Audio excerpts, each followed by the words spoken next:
Aloha, everybody. We are live at Fissure 10.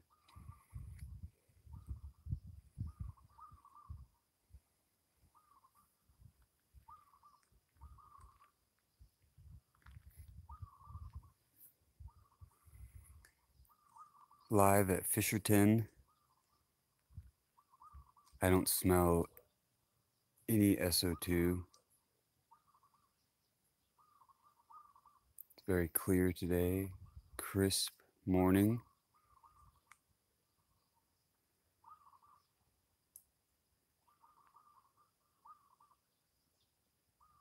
And we're looking basically directly at Fissure 10.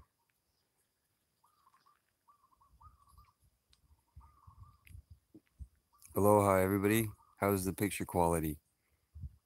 How's the sound?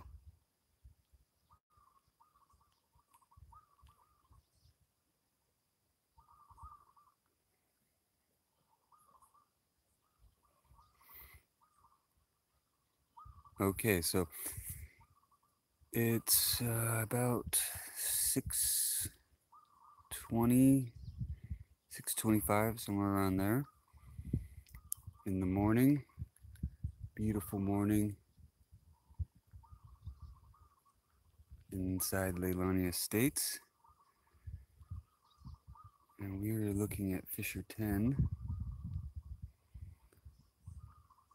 Steamy today. Let's check the cracks, see if they're hot.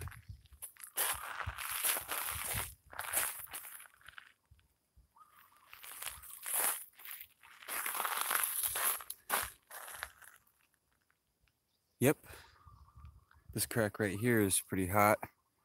The one right here, this one right here, is hot, but not as hot as I've felt it. So it seems to be cooling down.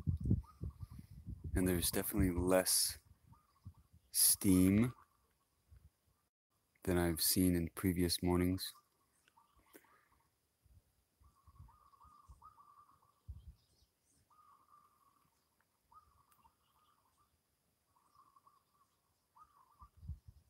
Oh, it's early. Well, it's early here. You're all keeping me company. Usually takes about a couple minutes for everyone to get the notification and jump into the live stream. I'll probably do another live stream from this exact area, Fissure 10, near Fissure 10, tomorrow in the morning.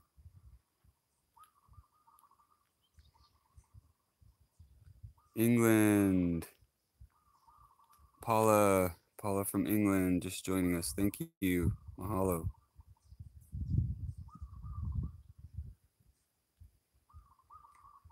Stefan. Yes, there's you can keep me company. There's people to chat with. End Times from Oklahoma. Aloha. So we have an international group going in the discussion. That's awesome.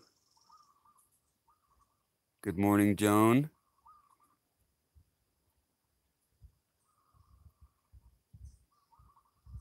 These cracks are located near Malama Street and Pomokai Street in Leilani Estates.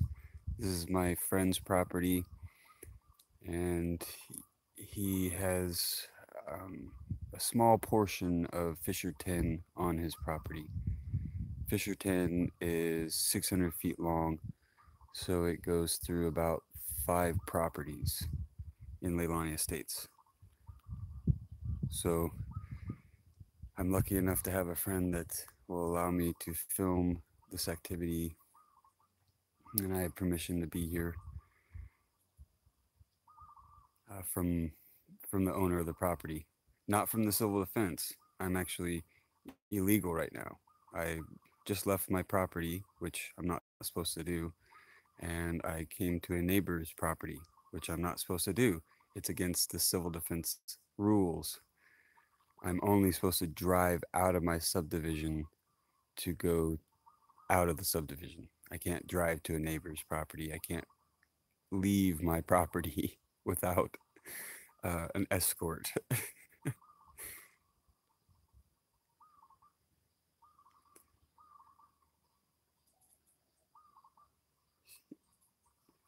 Poop in the woods.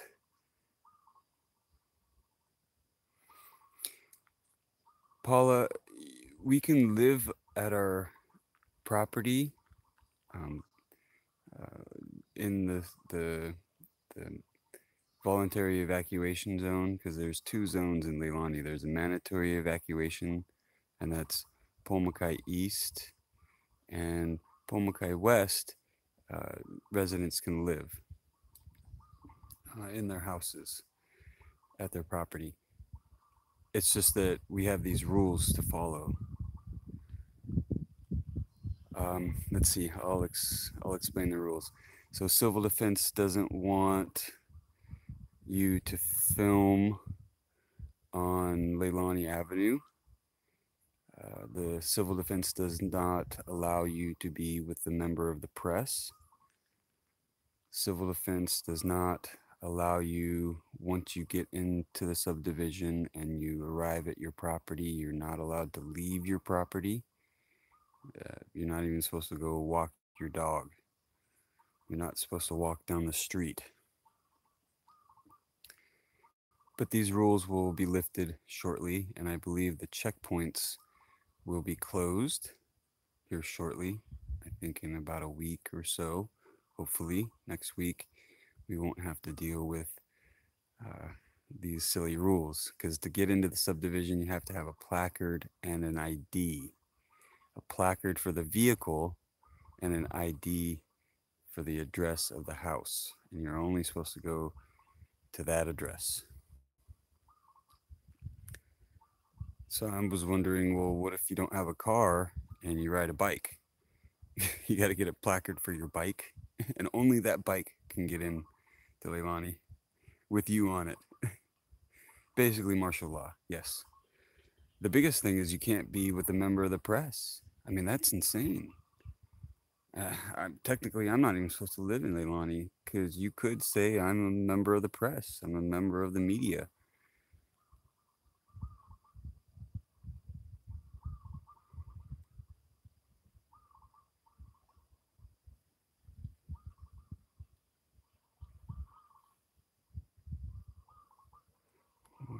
I'm gonna look at some comments here. Windy, New York.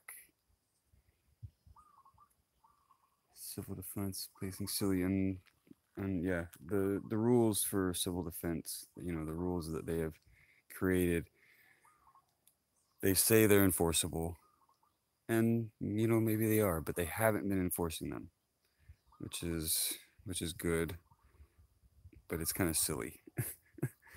I know, for instance, let's say Scott, he owns a tour business. Well, you got to be real careful, because even if they suspect you of running tours in here, you can get kicked out of the subdivision. So it's like, wow, if you're a tour company owner, you got to be careful not to get suspected of running tours in here. It's just one of those silly things that the rules are uh, hung over your head, and if they don't like you, they will use those rules to kick you out and cause problems for you. No, see, it's so the civil defense is barking. It's their bark. They haven't bit anyone yet. They're just barking at us. If that makes any sense. They tell us these rules. They tell us we have to follow them, and if we don't, we get kicked out. But they're not enforcing these rules, because I know it would open themselves up to a massive lawsuit, and they don't want to deal with that.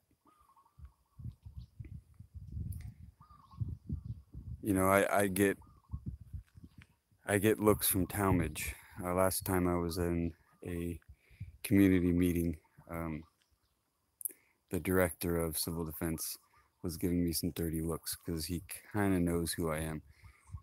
That's one of the reasons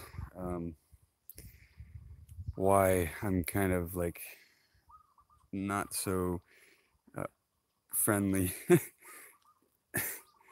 uh, and I'm not like hanging out as much as I should in my neighborhood because Talmud just got it out for me.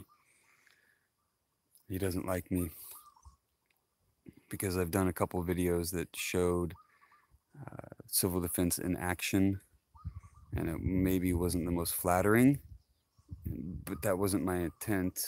It was just, newsworthy to me.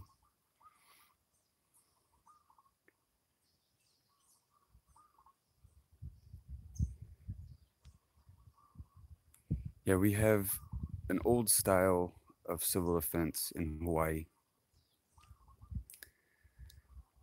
They're a little bit more, though they should be a little bit more friendly.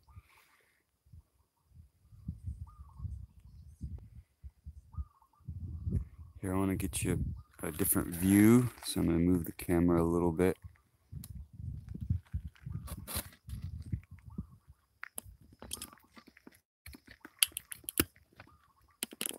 No, that's not going to get any sun in it. Okay, let's move over here.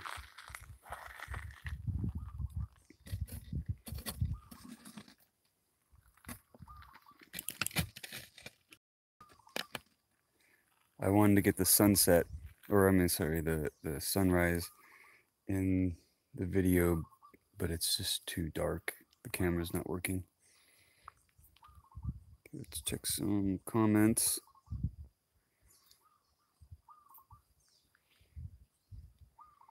Yeah, Joan, they just want to shut me up and not have any information except what they want you to know, and they don't want unescorted media. See, they'll allow the media in here, but they will escort them. That's why they want to have a clamp down on it, so residents can't invite media in, which is silly because some of my neighbors actually had, early on during this eruption, some of my neighbors had reporters come to their house and do a story on them. So you can't have that anymore. You can't have the media, learn stories about your life and come to your house and see what's going on. So it's very, very interesting. So isn't that a cool picture? You guys like that?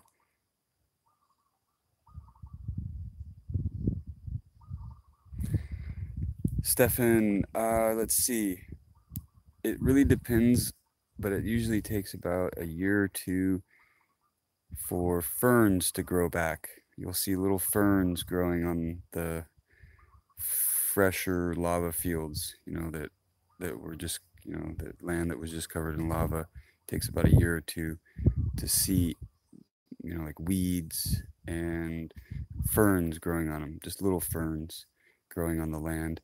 And then it would take probably, let's see, I drive by a 1955 flow a lot, and there is, let's see, probably 15-foot redwood ohia trees on that lava flow now. So what is that, about 60, 70 years? Yeah, about 60 years, and the forest will start to come back. See these trees in the picture? Those are ohia. They're a type of redwood, and they're very resilient. They're a native to the island, so they grow from the coast all the way up to the tree line on the mountain. So it's like 8,000 feet or something like that. So it's a very resilient plant, a very tough tree. It's a hardwood, very similar to ironwood, and it will grow back. It likes the lava flows, right? But it'll, again, it would take probably, at least 2 to 3 years to get little saplings growing on the fresh lava. And then it would take probably another 50 years to get any, sizable amount of trees growing on the fresh lava flow. But the area that you're looking at, this had not been covered in lava for, I think, about 200 years or about 150 years, this area. And so that gives you an idea, if you watch some of my videos on my homestead, that vegetation, it took 150 years to grow that. And then it is roughly about 6 inches of soil in this area. I mean, you can find deeper spots of soil, maybe like a low area. But for the most part, it's about 6 inches, if you're lucky, of soil around this area. So to give you an example, Hamakua Coast, which is north part of the island, has feet or plenty of soil, a couple feet's worth of soil on the ground, but that place hasn't been covered in lava for like over 1,000 years. So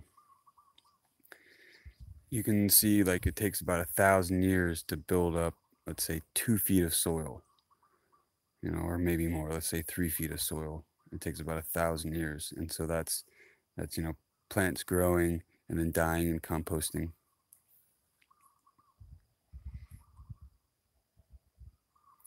Okay, let's read. I was just rambling a little bit. Let's read some comments. Yeah, it's pretty crazy. Crazy times.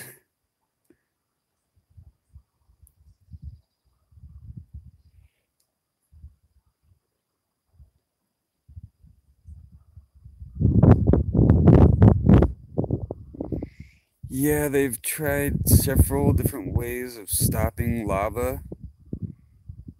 It's actually illegal to divert lava in Hawaii. So, for instance, if there was a lava flow coming towards your house and you put up, let's say, a 30-foot berm, and the lava hit the berm and went around your house and burnt down your neighbor's house, well, you'd be responsible for any damage that it's caused. So the government and private people are hesitant to divert the lava. Now, in the 80s, they did try to blast holes in the ground for the lava to go into, and that didn't work. That failed. So I think that was the last time the government tried to divert lava.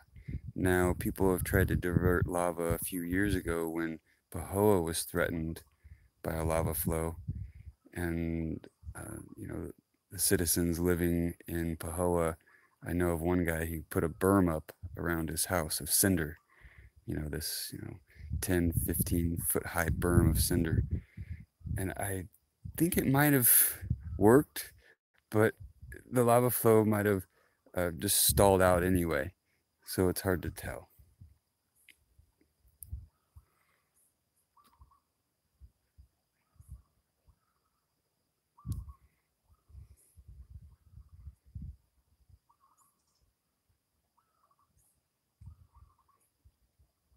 Yes, I've heard of people walking into the trapped areas, the areas that are cut off by lava. I know it's possible to get into the areas that are cut off by lava. You just have to be sneaky, and you have to be a ninja, because if civil defense catches you, it's a $500 fine. And guess what? They're not throwing out these tickets. Everybody said that, oh, the judge will throw out the tickets if you get caught, loitering, or you get a loitering in the lava zone ticket. They'll throw it out. No big deal, no problem. But no, these judges are handing down stiff fines, and $500. It's kind of It's kind of a, it's better than 5,000 because 5,000 is the max. $5,000 fine and a year in jail just for loitering near lava. I mean, there's looters that get away with less.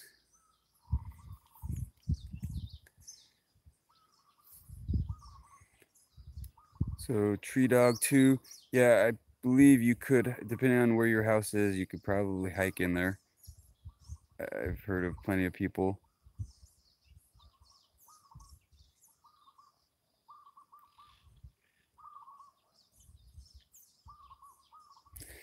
Yes, you can rehabilitate the lava flows. I mean, you have to bring in your own soil, and the soil would probably get washed out. See the thing with the Big Island, or let's say Puna. I'm talking about Puna. We don't really have any rivers or any lakes because the rock is so porous that the water just goes right through it, and the soil has not built up enough to create, a barrier for the water to gather, and so your soil will just wash right through the rock and with the water.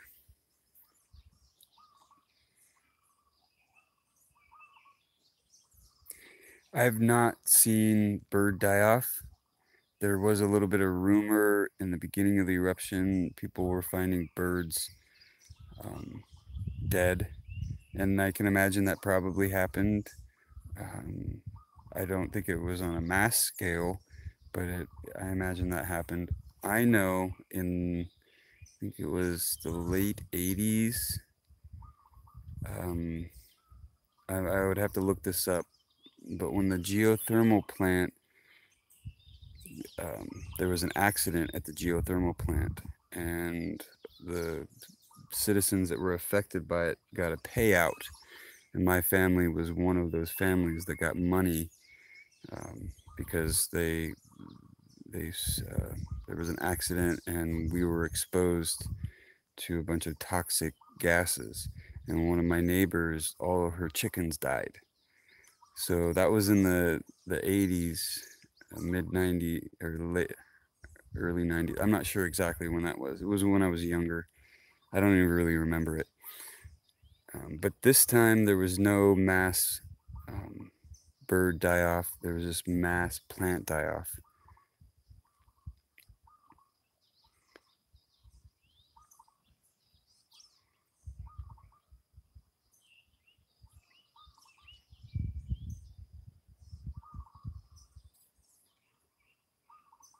I have a small homestead. Uh, my friend Dane, he owns a property that's in the no-go zone, Lower Leilani. It's still intact, but you can't live there as of right now. He was saying that it's great. He can have a vacation rental when all this dies down. He can have a vacation rental and rent out his place and make lots of money because a lot of people will want to come and stay by in a disaster zone or whatever, right? And I'm thinking maybe that might be true. In the beginning, I was like, nah, no one's want to come down here and stay in Leilani as a vacation rental. Maybe in 6 months or something when civil defense deems it safe, I will open like a bed and breakfast, a lava zone bed and breakfast. I'm thinking about it to get some extra income in. But see, I have chickens and I have a small homestead, so renting to people is kind of tricky. I would like to rent to a nice old lady that's deaf. That doesn't cause any problems. uh, okay,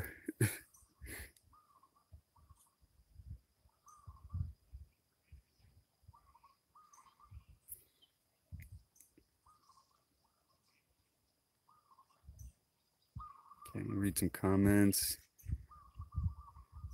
Yes, Hawaii has some of the most beautiful birds. Unfortunately, our bird population has been decimated by mongoose. The mongoose that was imported to kill snakes and to kill rats has decimated the bird population here in Hawaii. the native bird population has been threatened. So the mongoose, I've got a kind of a love-hate relationship with them. Actually, I don't like them as much as I don't know.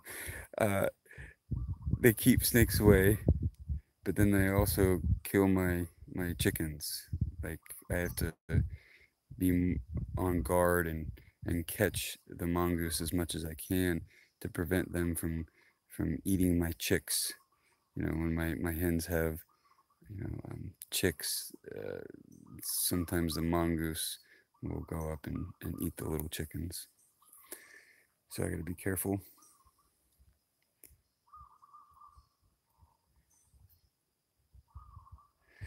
Well, okay, so the smoke right here that you're seeing, I am upwind, so I'm not even smelling any SO2. I don't think there's a whole lot of SO2 here. What this is steam, because these cracks are hot. See that crack right here? That crack is really hot, and the water from this morning, and it did rain a little bit last night. You know, the morning dew is creating the steam. It seems that in the morning there's more steam, and then at night there's more steam. That's what I have observed. Okay, let's get you another shot.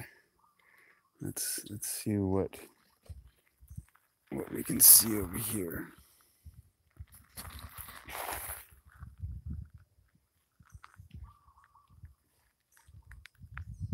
Okay, that looks pretty cool. I'm gonna take you over here.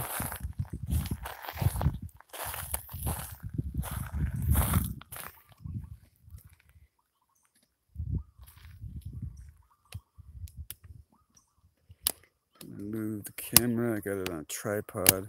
Oh, don't mind the sounds.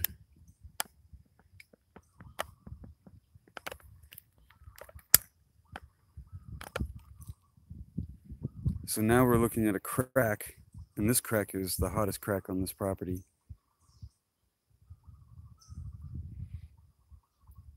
Yes, the ground did open up basically right here, and it cracked and is shifting. These cracks have shifted a lot in the past 3 months. You know, they've opened up more, they close more. You know, lava is moving directly under this area. There's probably still lava directly under this area, but when the eruption was in full swing, this is basically the pipeline to Fissure 8 right here.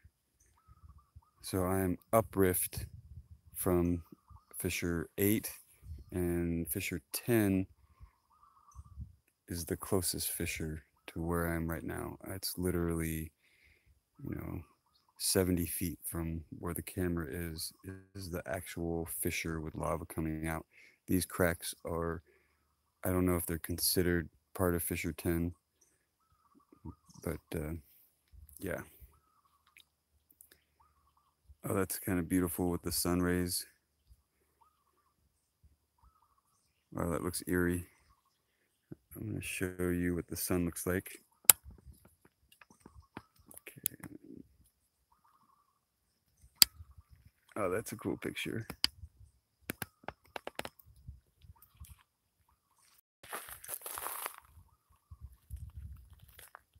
That's a pretty cool picture. It is almost 7 here. 6:58 in the morning. Okay, I'm gonna get you a different angle, get you a different spot. So hold on a second.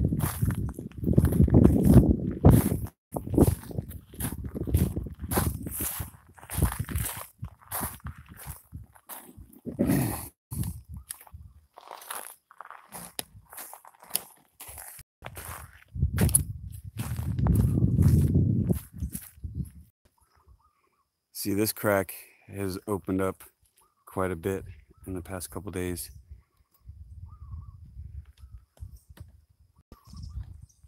There, I don't want to fall in. I gotta get over this crack. Here, I'm gonna go to the bridge.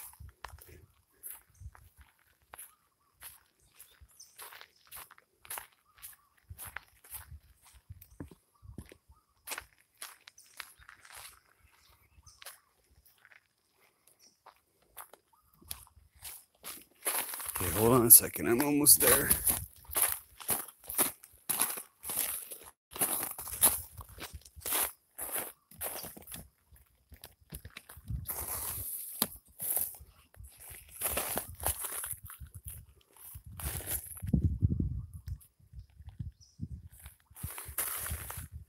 That looks like a pretty good angle. I think there's definitely shifting with these cracks, and also part of the edges will fall in and collapse. So they are pretty much always moving in a sense, and they were really moving, a lot, shifting almost every day when we were having earthquakes and the lava was flowing. So I'd come here and they'd either be, a little bit closer together or farther apart. These cracks shift a lot over this eruption. And this area will always see lava. My biggest concern is when people move back, are they going to really want to invest in their house? You live in Leilani Estates. Are you going to want to invest in a, kitchen remodel? Are you going to want to build that 2-car garage that the association is making you build to follow their rules? There's a lot of questions that have to be answered, and we just don't know yet. So it's really tough. I've always kind of been the mindset is I don't want to ever have a mainland house in Hawaii, right? I don't want to have this really, $500,000 expensive house with drywall and AC and all these amenities, because the lava can come and just take it, and your insurance will never cover it completely. Never cover your loss completely. So my theory is this area should basically just have like third world country housing. It should be very, very cheap to have a house built here. Besides the fact that we're on an island and everything's expensive. But my point is a single walled house, block and pier, not a whole lot of building codes.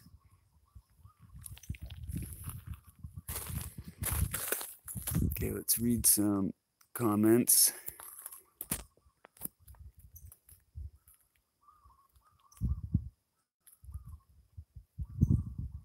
Yeah, you could do a tiny house, but if you want a bigger house, you can build a big house, single wall construction on block and pier, and it can be fairly cheap. It's when you start getting into drywall and you have to spend a lot of money, and in the jungle drywall is kind of silly. You got your insulation and your drywall, and it just gets wet, and it just, because of the moisture is so humid here, that it's just always wet. Even though it doesn't rain on it, it'll get wet. So how's the picture quality? Is that pretty cool with the sun shining through the steam? How's my shot composition? Yes, and if you have drywall, there's going to be a mold problem. I've lived in quite a few states. I think, let's see, I've lived in like 5 states. I've visited 26 states. I lived in California the most, even though I was born and raised in Hawaii. I lived in California for 20 years. And kind of a hustle and bustle. I visited Yellowstone when I was younger. I haven't been recently. Okay, so the image is good.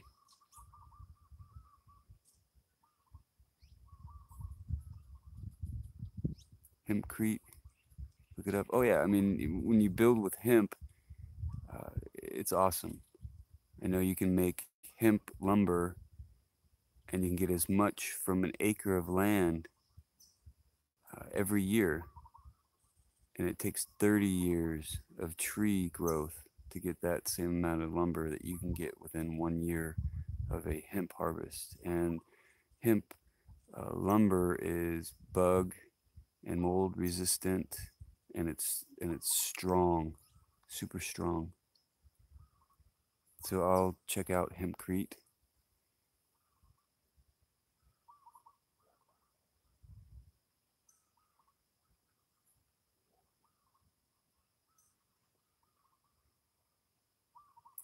Yes, at the end days, Mother Nature will rule over us for sure. There's not a whole lot we can do. And lava is very interesting. It's, I think, one of the most unique natural disasters. Because a hurricane or a flood, yes, they cause damage, but you can go back and repair it fairly easily.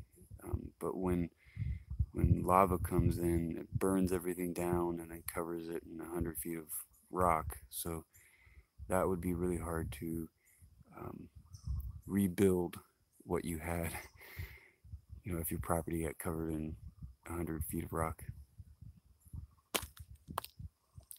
No, I've been living on my land the whole eruption. I never left. The first 5 days of the eruption in May of this year, I bugged in. I didn't leave my property. I didn't leave my neighborhood. I had food and water. I stayed in for 5 days because I was afraid they would not allow us back into the subdivision if we left, and that was true. For 5 days, they weren't letting people back in if you evacuated.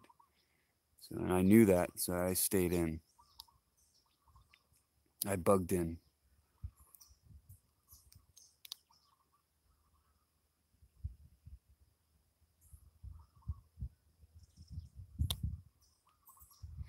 Yeah, you can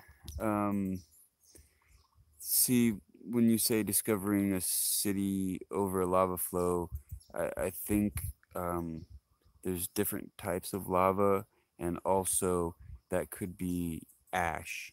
I know places get covered in ash, from the volcano eruption, and then they can be discovered years later. I think Pompeii, that comes to mind.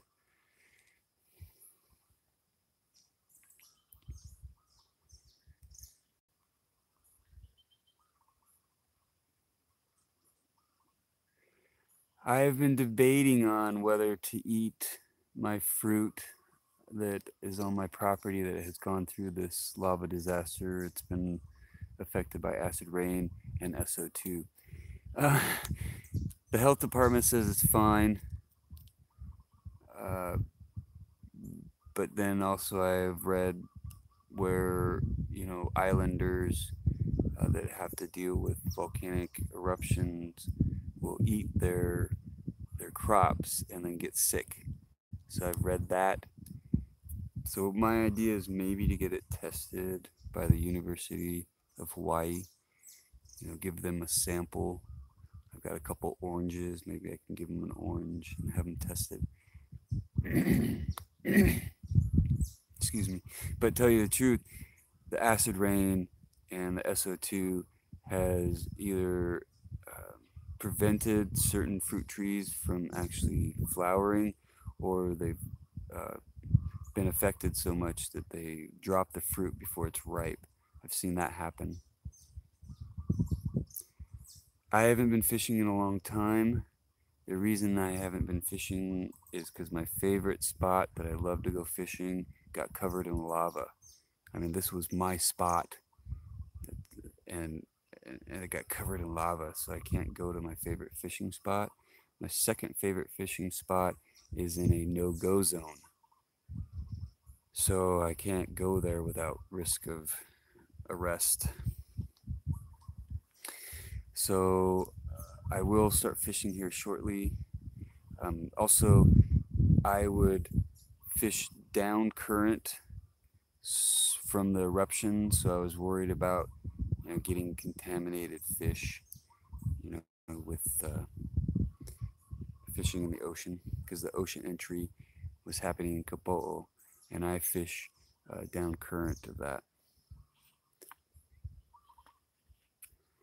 But I will be doing some fishing here shortly. I miss it, and I miss doing catch and cook videos. I actually really miss doing a lot of the videos that I normally would do. That's what I like. I like to do. I'm not a big fan of this lava eruption. Not into the whole lava eruption. Civil defense leaving. There was a rumor that the checkpoints will be closed, and that should be happening within a week, but that's just a rumor. I'm not quite sure. It's costing the state a lot of money to run these checkpoints. I heard an estimate that 4 days costs like $1 million in wages to keep these checkpoints going. So that's a lot of money for the state to be putting out every day or every 4 days. And the police were getting overtime and hazard pay. Now, I think what the citizens should be asking is how many looters were arrested? How much looting was stopped? That's my biggest question. I think I'm going to have to ask, the police, but they're not saying anything. They're not, usually they boast about it. Oh, look, we stopped, 5 looters this weekend. What they're boasting about is they gave 20 tickets to people loitering in the lava zone trying to get a picture of the lava. That's what they're boasting about. They're not boasting about stopping looters, because I don't think they really even stopped any looters. And the one person that got arrested in the beginning of this eruption was not stopped by the cops. He was put under citizen's arrest by the citizens of Leilani. Two of my friends, I know them, and they brought this looter to the cops. So the cops, I don't even know if the cops have stopped any looting or caught any looters, to tell you the truth. Actually, I'm almost positive that the Hawaii Police Department has not caught one looter. And we know there's been tons of looting in Leilani Estates. So that's something I'm going to have to maybe get an interview with the police chief, ask him how many looters were stopped or arrested. So that's where I'm yeah, looters are scum for sure. And I just don't understand how people can go to like somebody else's house and like take their stuff. I mean, what is that mindset? Like what are you thinking? you know, I guess it's probably the drugs that are taking people over.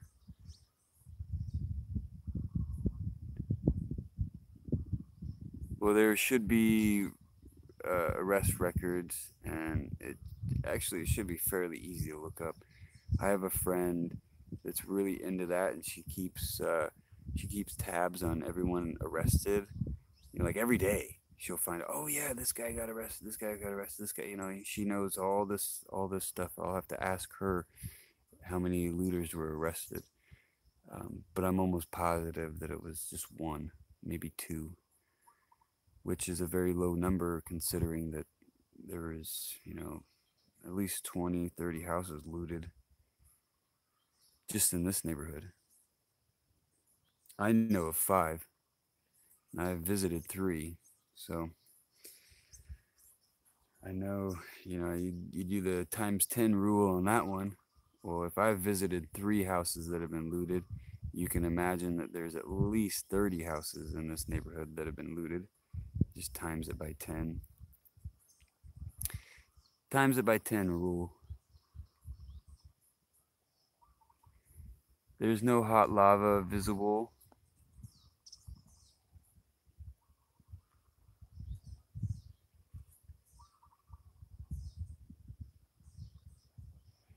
Yes, the steam is usually indication of lava under the earth releasing heat, and the heat comes through these cracks, and the water and the heat meet in these cracks, and it creates steam. There's no SO2. This is all just steam. It's just hot steam. I don't smell any SO2. Yesterday, when I was here in the evening, I smelled a little bit of SO2, but it wasn't bad. I am upwind, so the wind is to my back, so I'm not even getting any of this steam. And I do have my gas mask in my truck, but I'm good. I don't think I'm gonna need my gas mask. Actually, I don't think I'm gonna need my gas mask for a while. I think the eruption is paused. The USGS did a test of the SO2, and they said it was the lowest levels they've ever read in this area. They're the lowest levels ever recorded in this area. So that's a good sign. And that was from Fissure 8.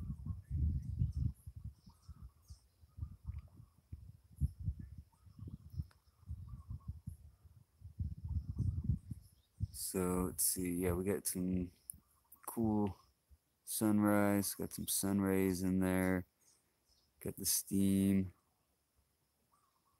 Yes, the grass is browning. The acid rain and the SO2 killed the grass. A lot of people have had problems. See, this is all centipede grass right here, and it eventually, hopefully, will come back. But yeah, it burnt it. The acid rain probably made the soil too acidic. It couldn't absorb the nutrients, and it got burnt.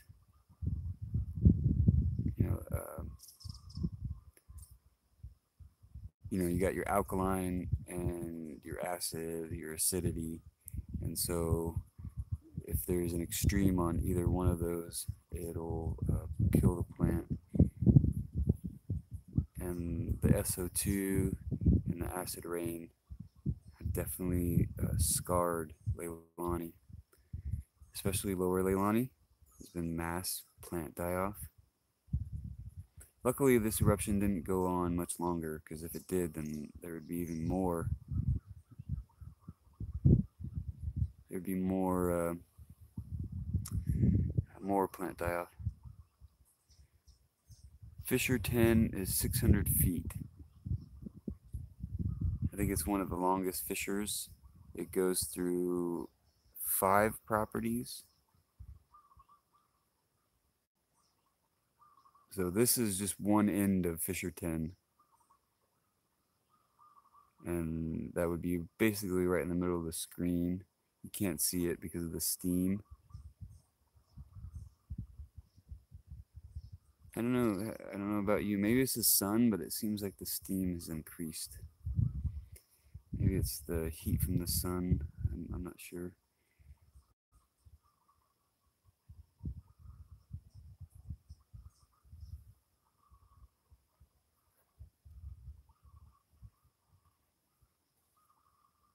I've not had bacon spam.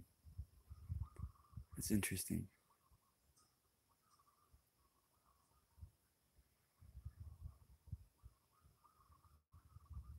Yeah, I think Fissure 10 is like two fissures technically, but they joined it in one because they were so close together. They did that with a lot of these fissures. They joined, I know, at least two of them together to make one. I think they did that twice actually, because it's just easier. I mean, you end up with 30 fissures. They all have their own numbers. But at this point, it's like I get confused. I'm watching these old videos. You know, these old videos of mine, and sometimes it's tricky to figure out what fissure it is because at the point I didn't know what fissure it was, and it was kind of hard. It would take a day or two for the USGS to even name the fissure or categorize it. Say fissure 10, fissure 11, or whatever. And there was a couple false fissure openings. I know in Moku, I was at, let's see, probably about a month and a half ago or so. I was at the community center. We were signing a petition to get the curfew lifted. There was a curfew to where you could only be in Leilani Estates for 11 hours.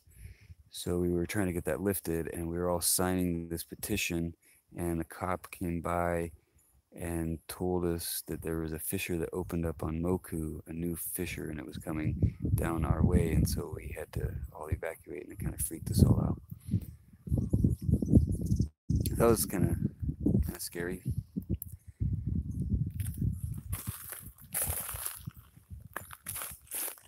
Okay, let's see some comments.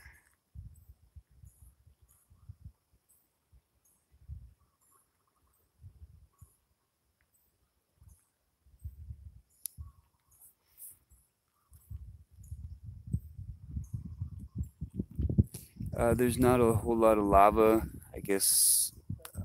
As of yesterday, there's barely any lava going into the ocean, or that's visible at least. So I think the ocean entry has calmed way down almost to nothing. So we can really consider this a pause. It's not over by any means. It could happen, again in 5 days, 2 months, 2 years, 5 years. It really all just depends. Living on the edge of creation. I have not heard of any opening of the restricted areas. I'm not quite sure.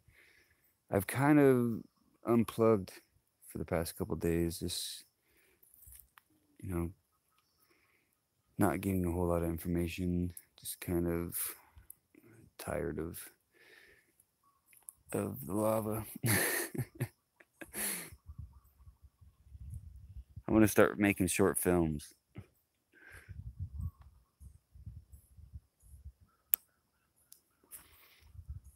There is a camper shell. Yes, my buddy has a camper shell right here, just on his property.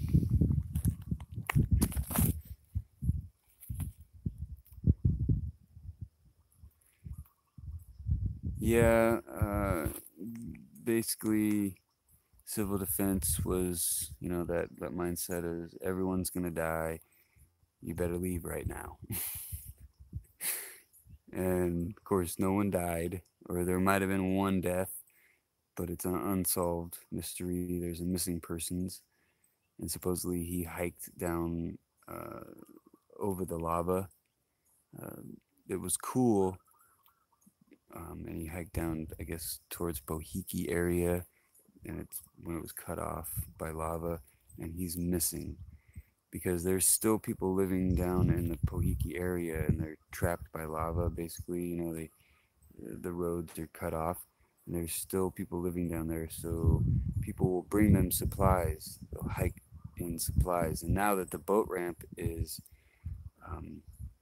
closed or not usable, people are just hiking in there to bring supplies to these people that are living in the evacuation zone.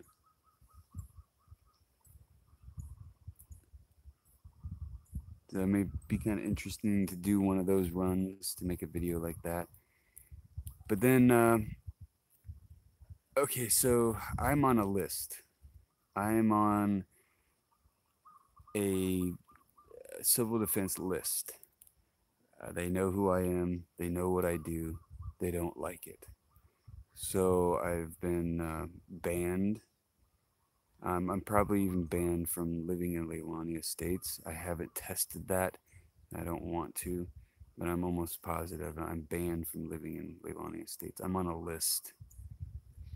And Talmadge has, I talked about earlier in this video, Talmadge has given me those looks, which is okay. You know, they know who I am. I'm not going to hide. I'm here.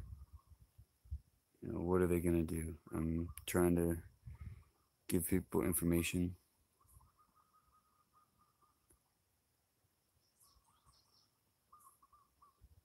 Yes, I heard about that trench, that crack that saved Tillman's house.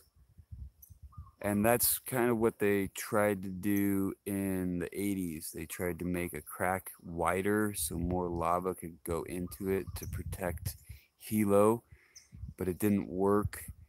But luckily the lava stalled out and Hilo was not taken. I believe that was in 1984, that Hilo was threatened by lava. And so, yeah, Jason, he has his property and he has a big crack on his property, and the lava flow went into the crack instead of taking his house, because his house was behind the crack and the lava flow was coming towards his house. So yeah, I've heard of that. But you know, like, okay, so what do? Do you go, okay, well, this lava will come into this crack, but it might fill it up and just overflow and then go take my house? Do I use dynamite to make the crack bigger? You know, it's kind of interesting to think about. I'm gonna blow a hole in the ground so the lava doesn't cover my house and it goes in the hole. But yes, Jason was lucky. I'm friends with Jason on Facebook.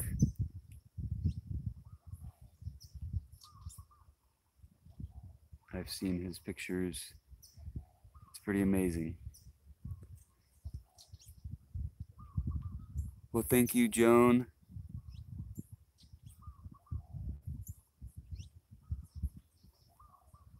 Okay, maybe we get you a different angle. Let's see if we can see something else.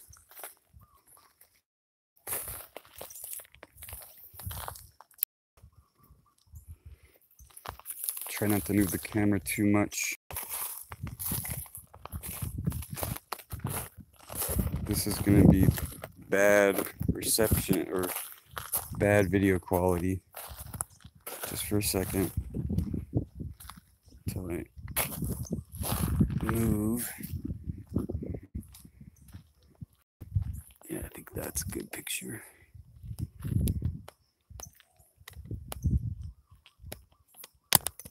Oh, okay, there we go. Sorry about that, guys. Just wanted to give you a different perspective. Still a beautiful shot. Let's read some comments.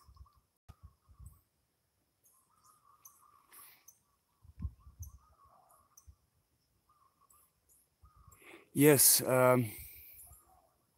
know, the whole thing about, you know, being lucky, I don't know. I try to avoid it because I know a lot of people, there's going to be a group of people that say that, you know, everyone that got their house covered in lava and, you know, their property destroyed deserved it, or they were doing stuff bad to the earth and all this stuff. But I will avoid that. I mean, it is kind of interesting that all of the rich areas or the richer neighborhoods in Pune were affected by lava, and the poorer neighborhoods were not affected as much by lava. It's kind of interesting. I noted that early on in the beginning, because Leilani is not, I mean, I would say it's more of a middle class, and then Kapo'o was like middle, upper class, and both of those neighborhoods have been affected the most. But I think it's just random.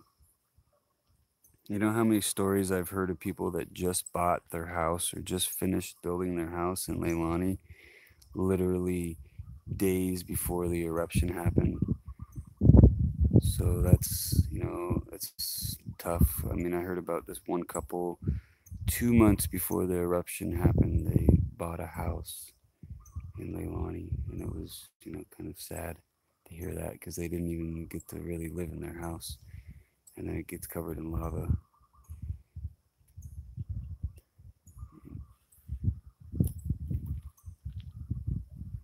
So, beautiful day. It's gonna be an awesome day. Not too much wind. It's got a light breeze. The sun is definitely warming it up. It was a little bit crisp earlier this morning. A little chill. Okay, let's read some comments. What do we got here?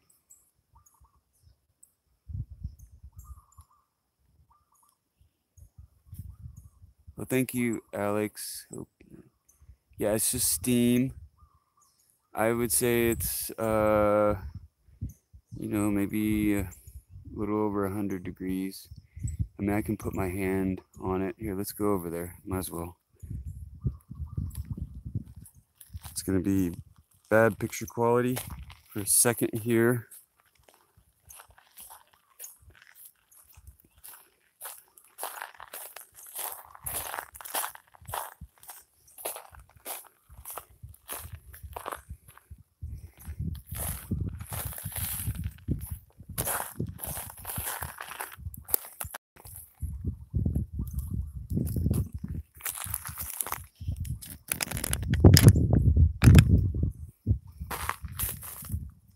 Oh, that doesn't look too good.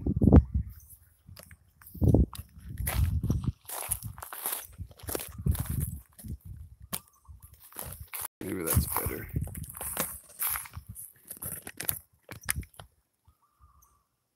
Okay, see that crack right there?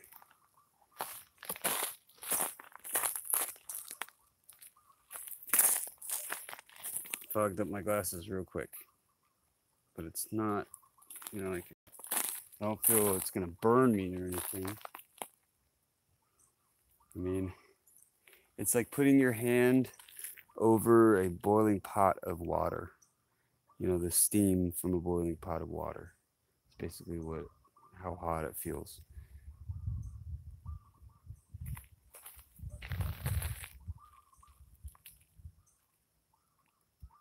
And you can see there's plenty of moisture in there.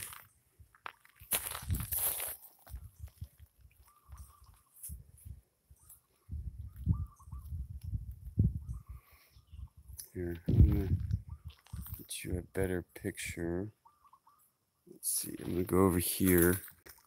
So the quality is gonna get bad for a second. I'll move you over to this one spot.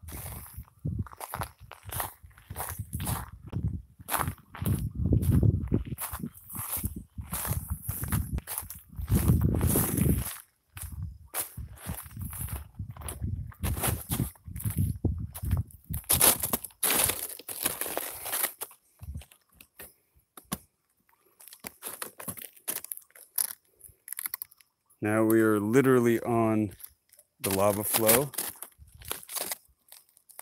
I'll get over to this section.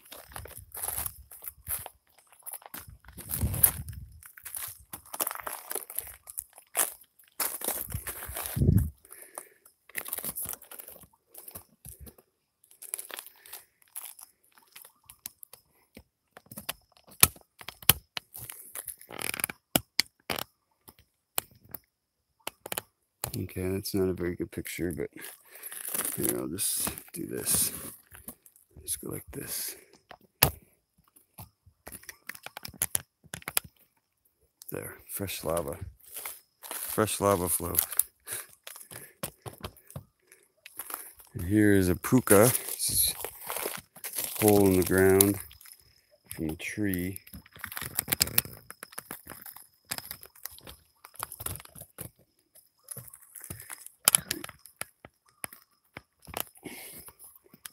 Go like this. I want to get a good shot for you. I don't know, my camera's not cooperating.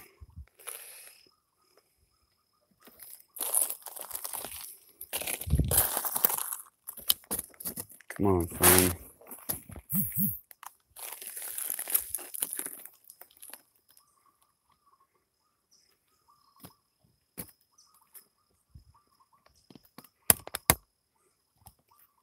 Okay, so I changed the channel name. So the steam has gotten a lot less. You guys can notice this. Okay, the obsidian here is almost non-existent. It's not very good obsidian. This volcano does not have enough silicon in it to make quality obsidian. That's why when the ancient Hawaiians were living here and thriving here, it's amazing that they did not have any flint. They didn't have any obsidian. They didn't have like really good quality stone. I mean, there is good quality stone, but it's not like on the mainland, you know. So, because you think about it, how do you make stone tools? If you have a rock that is just as hard as, you know, like you got the hardest rock on the island. Well, what do you use to make that stone tool? You don't have any metal, so you use another rock that's the same hardness to make a stone tool. So it's tough. You need something to make the stone tool out of, and then you need a tool to make the stone tool. So like flint knapping is really easy with obsidian. You know, you can make really sharp edges with obsidian. But it's amazing. You know, Hawaii, we don't have any clay here. We don't have any, flint. Like I was saying, the volcano doesn't have enough silicon in it to produce high quality obsidian. Okay, I think my battery's about to die, so I'm gonna wrap up this video right here. I want to thank everyone for watching. Sorry about the movement of the cameras. I just wanted to get you guys to a better spot, and I hope that you guys enjoy this video. You can see that the steam has definitely dissipated. There's less steam. You know, as the sun comes up, it seems to be less steam. Yes, clear skies, no rain. I'm gonna enjoy the day. It's a nice Aloha Friday. Okay, so I'm gonna go live from this area again tomorrow in the morning if the weather permits. So I just want you to all know that I will be doing a few live videos this weekend in the morning, Hawaii time, 6 o'clock, Hawaii time in the morning. Okay, I'm gonna sign off right here. Hope you guys have a good one. Enjoy your weekend. Enjoy your Friday. And until next time, ahui ho!